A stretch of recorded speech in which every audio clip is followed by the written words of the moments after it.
Hey friend, I'm Danielle Damrell, and I am so grateful that you're listening to the Created Worthy podcast. This show is all about honoring the life stories of women from different ages, beliefs, backgrounds, and experiences. Everyone's got a story, and instead of getting stuck in the trap of unworthiness, this is a safe place for stories to be shared. On this show, we chat about the transformative power of creative processing too, and how we can utilize our God-given creativity with intention to heal, grow, find joy, create simplicity in the midst of our chaotic lives. So pull up a seat at our table because we are all created worthy. Hello, welcome back to the Created Worthy podcast. Today I am joined by another worthy warrior, Jen Vazquez. Jen is a vibrant marketing expert empowering female service providers and small business owners to amplify their brand story through powerful visual storytelling and strategic Pinterest management. As the CEO of Jen Vazquez Media, she transforms businesses by integrating organic digital marketing strategies with engaging brand photography and videography.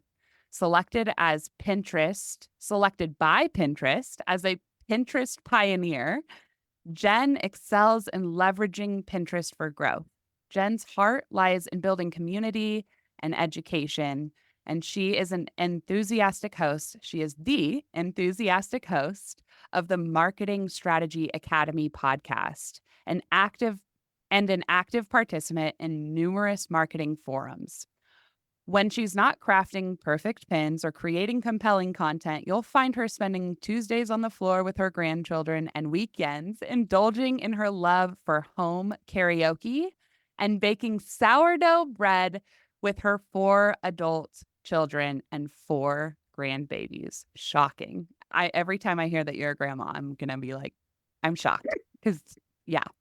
Anyway, Jen's mission is to make sure marketing workflows are smart, efficient, and fun, ensuring her clients not only reach, but surpass their goals with ease. And she does it all with a best friend next door vibe, which I can definitely vouch for, making the journey as delightful as the destination. Jen, thank you so much for joining me on the Created Worthy podcast. I can't wait for my listeners to hear your real life story. Oh, thank you so much for the invite, and I'm thrilled to be here. Me too. We've been talking about this for a little while, and I love that you just jumped on the schedule. I'm so excited. So let's jump straight into it. Tell me a little bit about where you're from and how you started off in life and your family dynamics. Yeah, so I was born and raised in San Jose, California, also known as Silicon Valley or the Bay Area. It's up in Northern California, about 50 miles south of San Francisco. And my mom and dad were married until he passed away, so 50 something years. So I was fortunate to grow up with a mom and dad. I will say that my personality really does reflect that because my dad is very outgoing, life of the party, always positive and exciting. And my mom is a planner, detail oriented, likes to plan things out. And so I have both of those in me, which is not, I guess, normal. Wonderful. Usually like I'm very good at flying by the seat of my pants, but if I can, I will plan things out because I like to plan. I grew up dancing my whole life, tap, jazz, and ballet. It was my life's work. I thought I wanted to be on Broadway. And then I got Freiberg's disease, which is very rare, and it makes the joint in one of your toes just grow until your foot stops growing. And so I had to quit dance, which was very upsetting. But then I ended up becoming a cheerleader, and that's really my personality, so it fit. It works. Yes, you are a cheerleader. That does not surprise me at all. Wow. So at what age were you diagnosed with Freiberg's disease? I think I was like 12, 13. It was Okay. very pivotal because I was traumatized. Yeah. So it was right before high school. And yeah, it was pretty devastating. You know what? For me, I was the type of kid who like had my whole life planned out. I wanted to be a mom since I was 8 years old. And my mom would say, "Oh, you want to get married and have kids?" And I'm like, "No, I just want the babies. I just That's want the kids." exactly what my daughter says. That's Okay, so funny. trust her, because I'm not kidding. All my Barbies were babies. Like I had everything Yeah. I played with. I was like, mom. It was my life, which is funny because wanting to dance on Broadway and being a mom was not the thing. So Yeah. I think, yeah. Wow. Okay, that actually is exciting to hear because do want grandbabies. Yes. So, but I'm also like, wait, you're not gonna have a husband? How's that gonna work? But we haven't gotten there yet. And keep in mind too that this was in the late 70s, early 80s when I said that. And that was not really something that people were Yeah, okay with, right? It's not like right, today. So right. my mom was like, "Oh, okay, we're gonna have to keep an eye out for her." Like in her mind, yeah, yeah. I think she Oh my talked to me gosh. about the birds and the bees at 8 because she Yeah, was gonna make sure that I was safe. yeah. We actually that's so funny. We actually had part 1 of the birds and the bees Oh conversation just last or 2 yes. weeks ago, but we didn't get into, like, how babies are Details. actually made Mhm. Of because she as course. soon as I showed her female anatomy and male anatomy, she was like, "Nope, I'm Nope. done." That was me. That was me. And she goes, "Okay." I remember this at 8 years old. It was like crystal clear. She goes, "Okay, I'm gonna put this book over in the living room and you can go look at it anytime you want." And of course I was curious. So I read it cover to cover. Yeah. But yeah, it was like, I don't want to talk about it with you. Yeah, good. I'm good. I know enough. Exactly. Yes.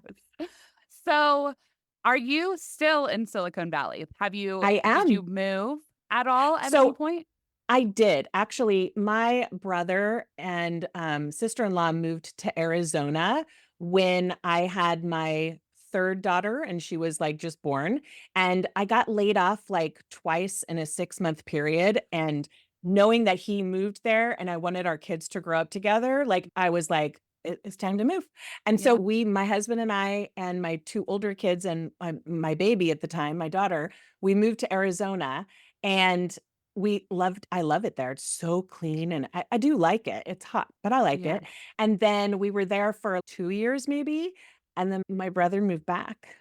And I was like, "I have a job. We have like all the Right. things." And then so I stayed because I'm stubborn for another year and then I moved back. So I Okay. have lived somewhere else in Arizona. And then I also lived about 2.5 hours north in Sacramento. I Okay. had lived there with my first husband for a while, but otherwise I'm here. In fact, my mom was born and raised in San Francisco. My grandfather was born and raised in San Francisco. Wow. His parents were born and raised in San Francisco. So we're like fifth generation, I think, I like Bay Wow. Area. Natives. Mhm, Yeah. yeah. In fact, Okay. my Well, that's grandfather is still alive and he's turning 99 in January. oh my goodness. Well, I know. happy early birthday, a few months Hope early, but hope I have those genes. yes. Yes. That's always the goal, right? Yeah. So let's go back a little bit and talk about you becoming a mom. So at Yeah. what point did you become a mom and fulfill that lifelong desire? Yeah. So I've always been very stubborn and independent, I would say. And so I actually moved out at 17 into my own apartment. So I had been working for my parents' real estate company for 4 years, I think. And then when I was getting near to graduating high school, I did not want to go to college. Like I knew that I wanted to work full time and then become a mom. That was my plan. Work and then become a mom. And so I moved out because I was like, I want to have my own life or whatever. And then very shortly thereafter, I met my first husband. And I wouldn't say that he was the best guy. He loves his children dearly. We all get together for family stuff. So if he Mhm. listens to this, he won't be offended. But It wasn't for I you. yeah, and I knew I wanted kids and I was 19, he was 9 years older. And so Mm. he was ready at that point, I guess. And then so we had 2 kids. And then I realized it just wasn't gonna work. And Yeah. I think around 7 years later, I think it was, we divorced amicably. And again, like I said, I'm very fortunate because we all get together for all the things. And then I decided I was just going to be a mom and I was just going to raise my kids and I wasn't going to date at all. And or if I dated, it was gonna be on my weekends off, like the weekends that the kids are with him. So I remember I had 2 kids very young, 20 and 22. I lived a little life. It was in my almost late 20s and just had a bunch of fun. And one day, or my girlfriend kept telling me, "I am going to introduce you to this firefighter, and he's really cute and blah, blah, blah." And I'm like, "I'm not dating. I'm not dating." Whatever. So she goes, one day she called me up and she goes, "I need you to come with me. We're going down Pacheco Pass. Like it's a dangerous highway. And will you drive with me?" I'm like, "Sure." So I got in the car, I'm driving, and halfway there she goes, "Oh, and we're gonna meet JC." I'm like, "What?"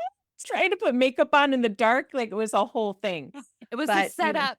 yeah, it was a total setup. And I remember walking in and he was laying down on, they have little beds or whatever in the fire station, and he was laying down with like his head on top of his laced fingers, right? Like Of just course. not even caring, right? Just Yeah. he's too cool for school.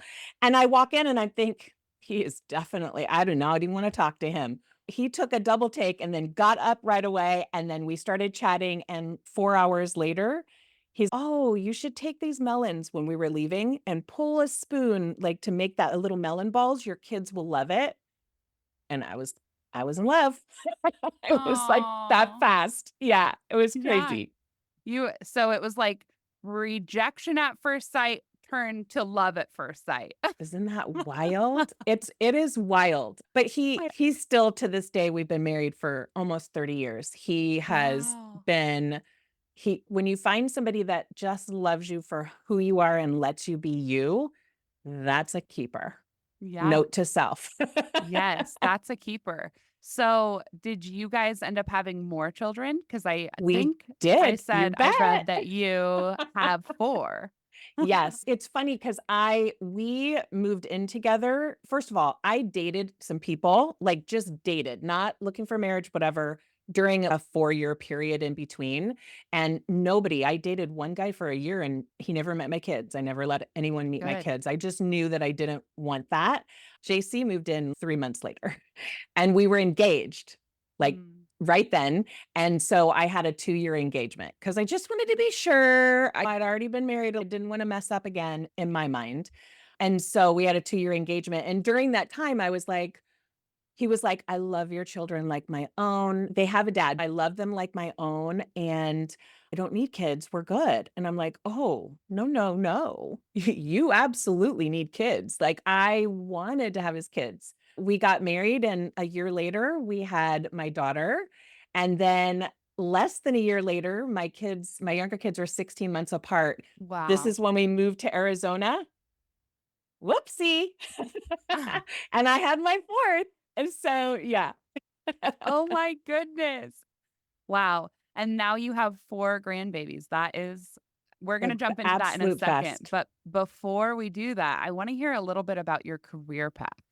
Yeah. So So, go I ahead. when I started off, because I had started off doing administrative work for my dad's real estate office. I was always like in an administrative position, ended up moving up to an executive admin for a VP of Netscape, which was before was bought out by Apple. And so I was doing a lot of executive jobs working for Ernst and Young and some other companies. And then I found somebody recruited me to be a recruiter. And so I started my recruiting focusing on financial recruiting for VPs and CFOs and sort of high level, and ended up managing a team for a Fortune 500 recruiting company as the division director. And I loved it. But in recruiting, you have two sort of types of people. You have those that are in recruiting for less than 10 years, or you have those who are in recruiting for like over 5 years, like for like lifers is what they would call it. It burns you out a lot. Mm, And when in 2004-ish, 2005, actually a little bit later than that. I was struggling with leaving my all 4 of my kids before they woke up and coming home after they had already gone to bed, and I was like, "That this is not why I chose to have children, like, this is just not for me." And I had been photographing for years before that. Since my son was born, I was photographing and photographed for friends and did it on the side for money for years. And one day, I called my husband on in the middle of the day on my way home, and I said, "FYI, I just gave 2 weeks notice." And in recruiting, you don't give notice, you're gone. They don't want you taking their books and all the Yeah. recruiting folks. And my husband was like, "What did you do?" And I said, "Don't you worry. I'm gonna make this photography thing work out." And it has. I'm still Yeah. photographing to this day, yeah. Wow. Okay, so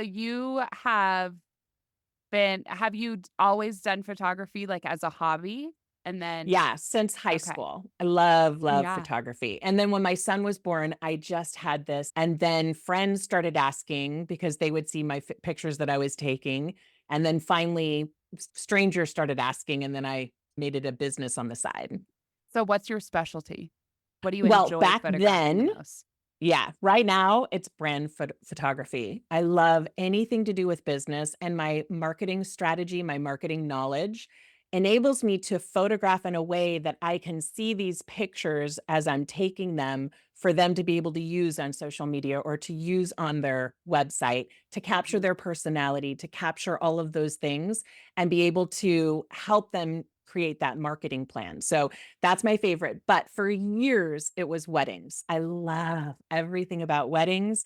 At 56, like, I just did not wanna be working those 10 and 12-hour days anymore, no matter how much I loved it. So, last year in November, I made the decision that I was going to move on to brand, which I had always done a little bit of brand photography, but I was, like, going full force into it, and I love every second of it. But what was interesting is making that decision in November, and I'm gonna be merging my 2 businesses together because it makes sense with brand Yeah. photography. The sense of relief that came over me just from realizing and saying out loud that's what I wanted to do is always for me that gut check if I'm making the right decision in business, and the relief I felt Yeah. was perfect, and now I have my weekends back for my grandbabies. You do. You have your weekends and your Tuesdays. Yes, for sure. Yes. Okay, so I want you to talk to me a little bit about your passion for marketing because that's how I got to know you was through working together on an amazing client's business, and you are helping a ton with her Pinterest marketing to start, and now you're doing all kinds of marketing and content, Yeah. which I am super excited about. And I want to hear about like how you developed this passion for marketing. Yeah, so in 2009 when I officially launched my photography business, I at the very same time, I had a friend give send me an invitation on invite only. It was like Clubhouse, but for Pinterest way back when. Oh. And it was in beta, and soon everyone was like, "Give me a link, send me a link." Like, it was a thing that everyone was going crazy for.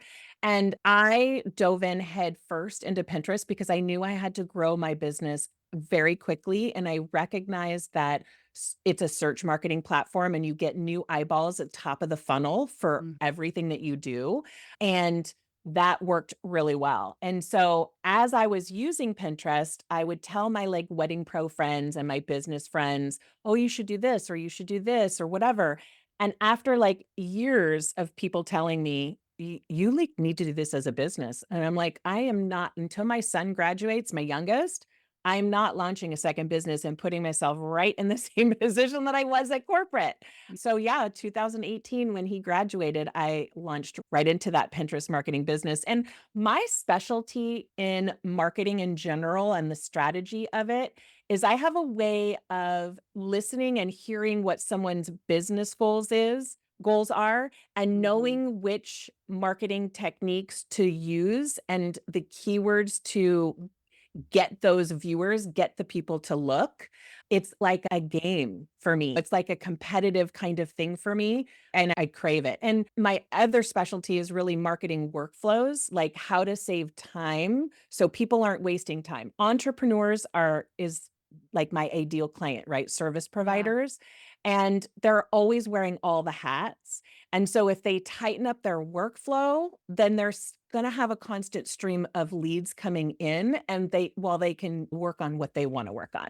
Yes, I love it when you share your all of your workflow ideas or you send me a memo with, "Hey, we should do this," or you're like, this would be a really good lead magnet," or "We need to make sure this blog gets written," or "I've written these blogs. Now how do we get Yes. it out there?"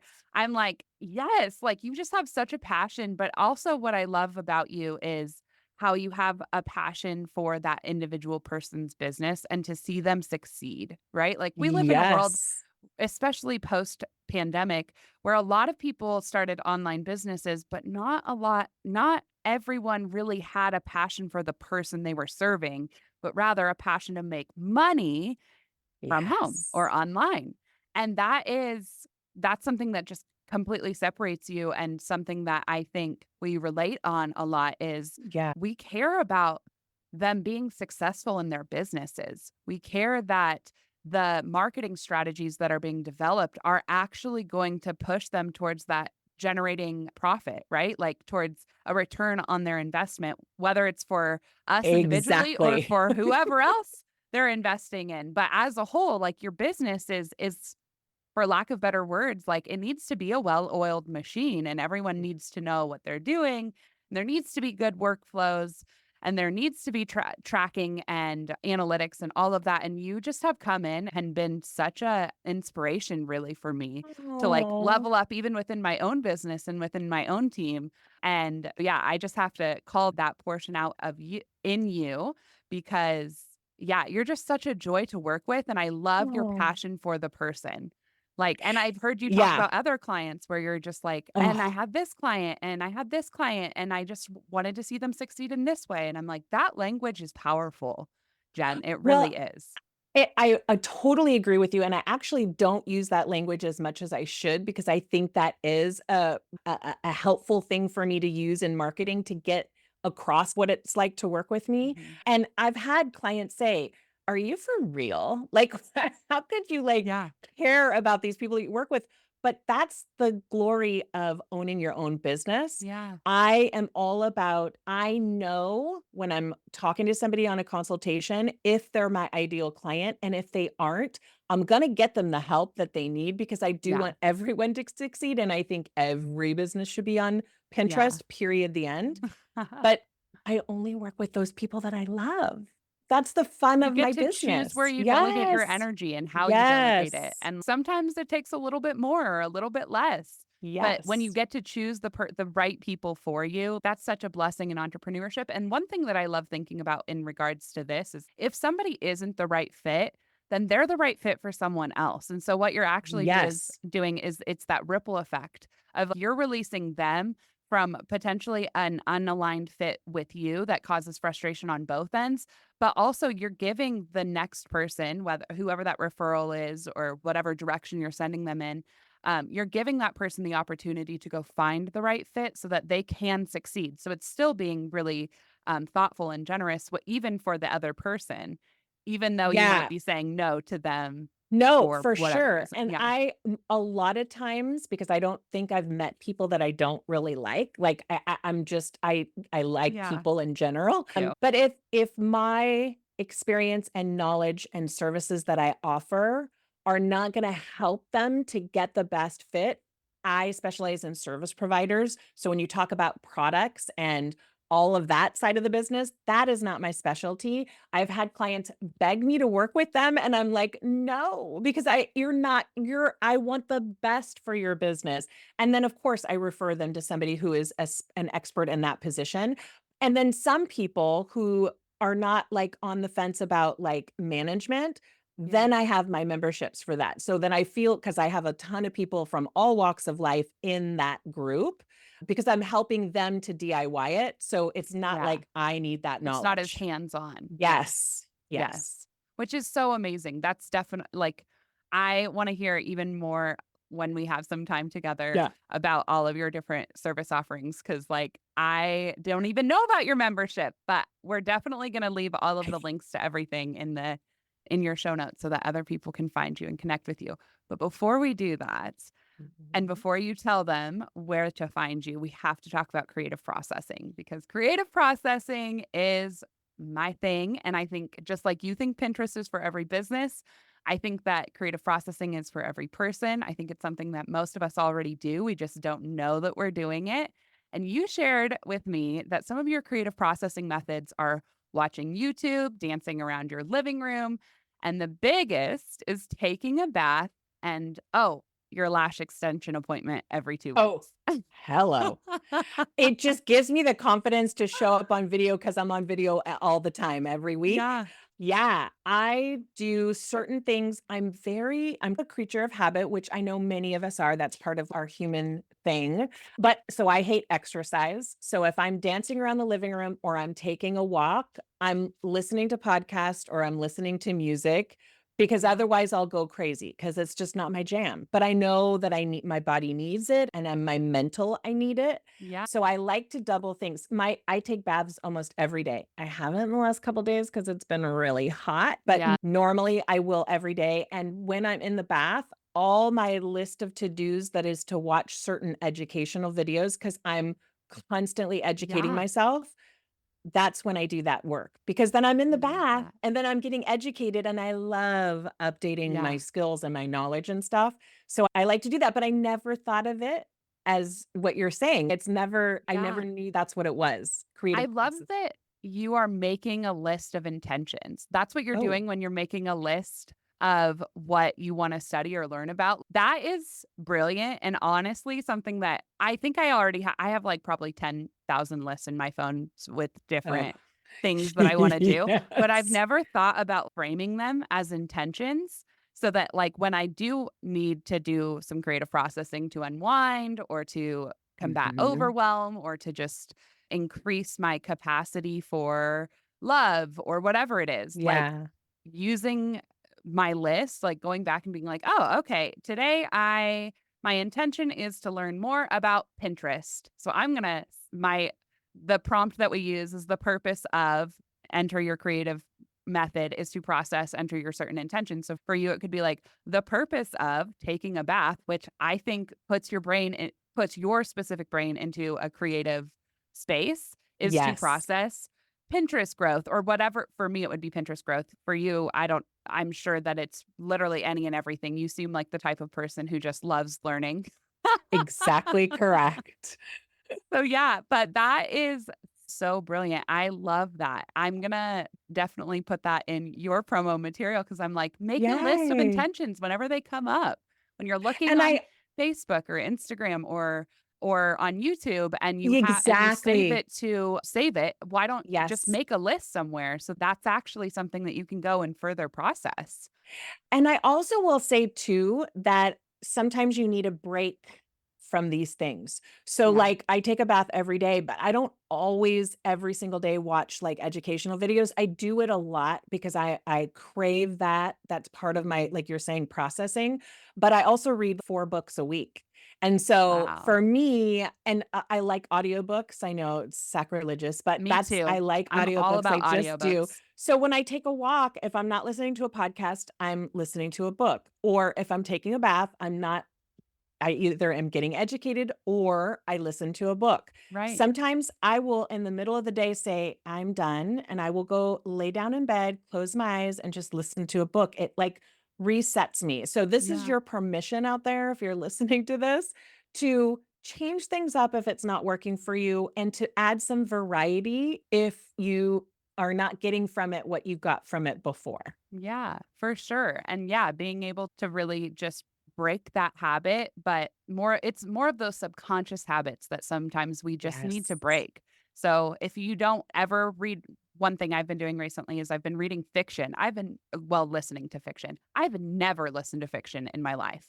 Oh, yeah, But so I'm all fiction so that for me, it takes me out of my, like, yeah, education, and when I go too deep into self-help type books, which I used to, like, just love, yeah, I felt more unbalanced. yeah. And it's So I'm reading not f doing yeah. enough.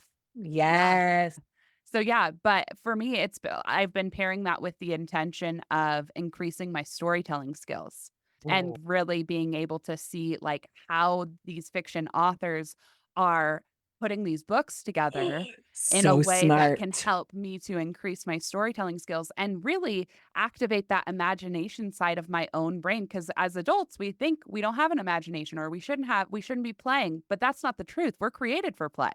We're created to have an imagination. And when we engage in those things, even through reading a fiction book, then we actually become more creative and more balanced within our own bodies Yes. and our brains so that we can go out and create.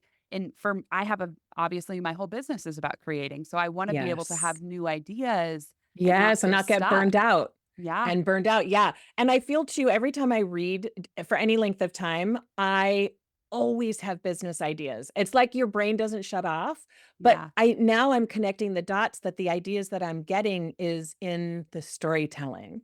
Yeah. That's brilliant. I never thought of it like that. Yes. Oh my gosh, I love creative processing. I could talk about this forever. But I know we got to go for the sake of time, can you just tell us what is coming up next for you in your life and business and where listeners can best find and connect with you? Yes, I'll start with the where they can find me. Instagram is an easy thing. Most people are on there. I'm at Jen Vasquez Media, and there's two Z's in my last name. Send me a DM. I'd love to know that you heard what was going on and tell me what you thought about it, about this podcast. And then in terms of what's next for me, I made that decision in November to merge my businesses. And so now I have my brand person we're going to be merging both of my websites into one, which again takes a level off of stress because it is Yeah. now one business. And it's great to make the decision and the relief I felt and yeah and rah, but it is daunting Yeah, merging websites. it And is. we just went through a little website thing. It's not fun. That's why you hire experts. Yes, and we're here to help you. That's Jen can right. help you with the marketing side, making sure people Yes, come to your website, and me and my team can design and build your website. So if I you're love it. struggling with that, soft pitch here, come Yes. connect with us. Connect with Jen, though, specifically. She is super amazing in all things that she does. If you're in the Bay Area, go look at her photography portfolio. I'm going to link it in the show notes. Go follow her, go connect with her. She's a dose of joy every single day. So, Jen, Aw. I am just grateful and honored to have heard your story here today. You are a brilliant marketing whiz with a generous and caring heart and so many other things. It has been a blessing to work alongside of you recently, and I cannot wait to see the ways that you continue to impact this world. I want to Ah, encourage you to continue showing up unapologetically as all that you are and using your incredible giftings to empower others to be who they are and share that with the world. I am so excited to see the ways that your adventure continues to unfold. Thank you for being such a light and a joy in this world. Keep shining. You, my friend, are created worthy.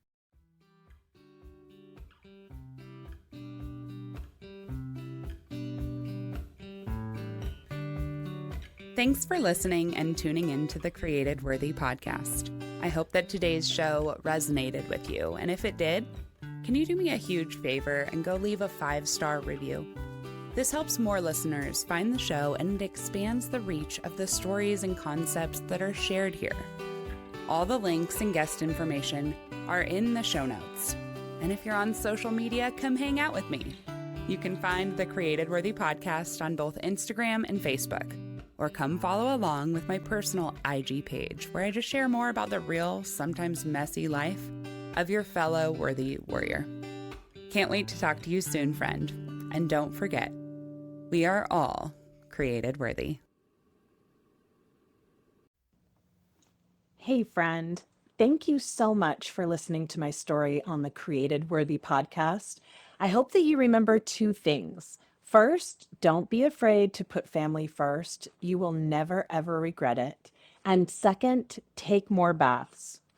Seriously, though, do things that help you to relax so that you can spark that creativity. Creativity often comes to us when we quiet our minds. So if you don't have some chill or quiet time built into your schedule, you might be blocking your creative flow. Just know, I know that you got this.